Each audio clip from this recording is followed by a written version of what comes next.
Welcome back, everyone. We are about to embark on a journey together. I'm just kidding. We're making the face frame of the armoire that's going to enclose around the doors. It is going to be pretty easy. It's just going to be doweled together. The clamping method used to hold this together and the glue up is crazy looking. I only have one clamp that's long enough, and it's like a 6-foot long bar clamp, or pipe clamp, sorry. And, I need to get more clamps. I need to get bigger clamps. I need to get just any kind of clamp. So, to Harbor Freight I shall go one day. um, right now I'm using the Dowelmax. I prefer to dowel these components together because of the way the armoire is designed. With the tenons on the ends of the horizontal pieces going across the top and bottom, it's going to be enclosed. It won't move once it's in place. So I'm not really concerned about anything bowing or moving over time. Everything's a really tight fit right now, so as time progresses, it should be fine. If anything happens, I'll update you all. Um, and this is also my first, like, cabinet. I don't think I mentioned that before, but this is my first time making anything resembling a cabinet.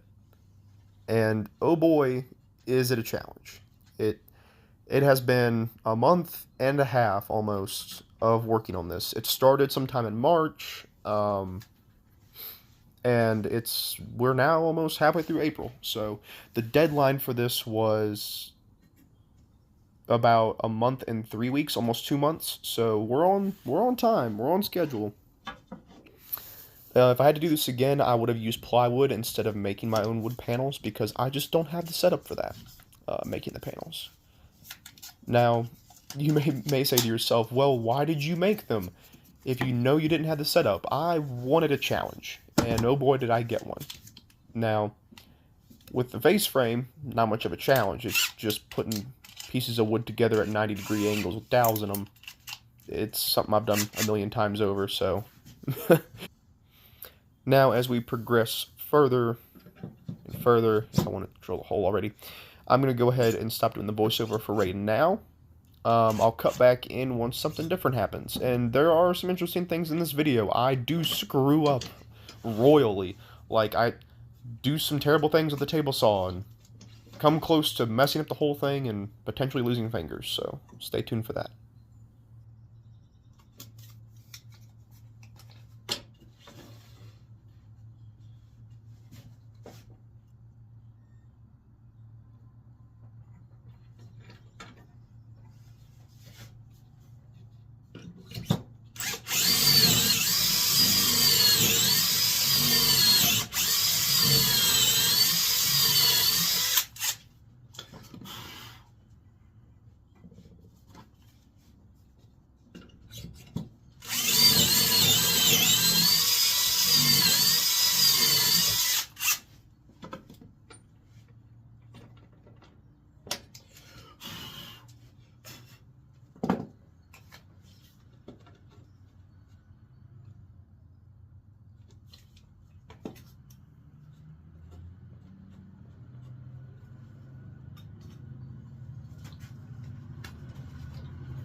One thing to note with the Dowelmax is you have to keep track of the face of the board. If you don't keep track of them, you're going to end up with really off holes. You know, they won't align. So when you put the pieces in at the top and the bottom, they're going to be in different spots. It's not going to look so good. Yep, jump cut straight to the finished product. Beautiful looking holes. That sounds dirty. Moving on. Another thing with a Dowelmax is you have to know where you need to set your depth at. And they don't really have any indicators besides some flat spots on the Dowelmax drill bit, so you kind of just have to measure things.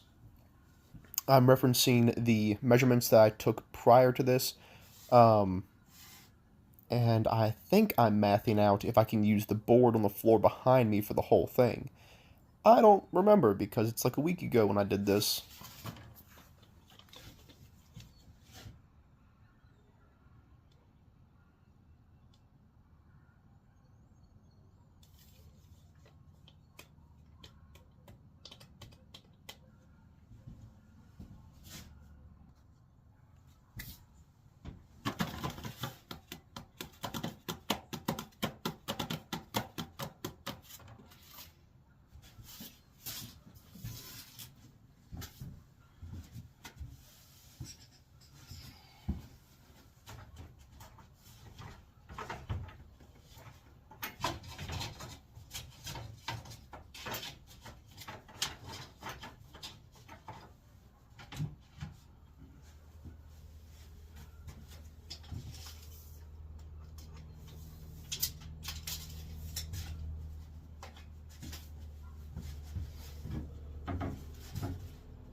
What I'm getting ready to do here is cut the board to length with a skill saw on the floor. If you're going to do this, I recommend taking all safety precautions, putting the wood up on blocks, 4 blocks to be precise. You want a block on each side of the cut line, so that way it doesn't pinch or fold in. Then you want a block at the very end of the board on both ends. Honestly, just don't do this if you don't have to. I'm doing this because this board's way too long, and my miter saw is currently full of crap, so, yep. Bit of a safety precaution there. We'll give a few of those as we go throughout the videos. In other news, I'll be posting a wood turning video here in the next week, so keep an eye out for that.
Alright, and it's time to prep the table saw to cut these down to their final width.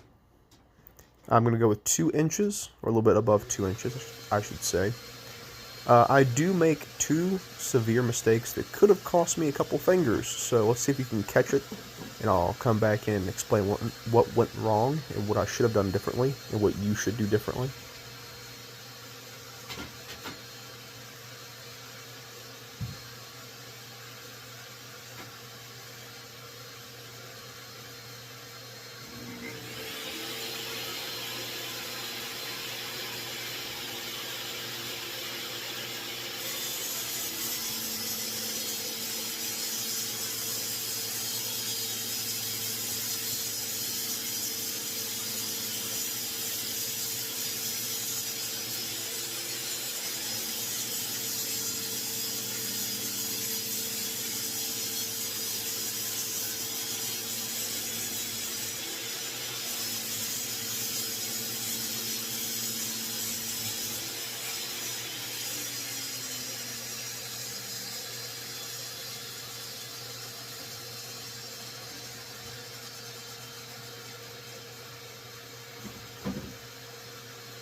Did you catch the mistake?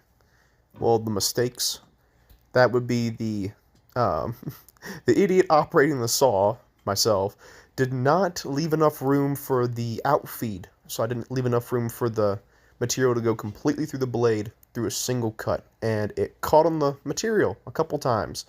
Um, and then on the last cut, well, not the last cut, but one of the last cuts, I let the material smack me, which, again, could have flinched, could have pushed the material into the blade, and it could have gone way worse. So don't do as I do in these videos. I am a professional idiot, as one might say. I know better. I just wasn't thinking. Not an excuse. And the moment was not thinking. What I should have done was put the extension cord on the table saw and back the table saw up far enough to just push the material all the way out and let it hit the floor. It's what I should have done. But it's not what I did. So take this example and remember it, because you might not be so lucky. People do lose their fingers from accidents like that.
Alright, it's looking good so far.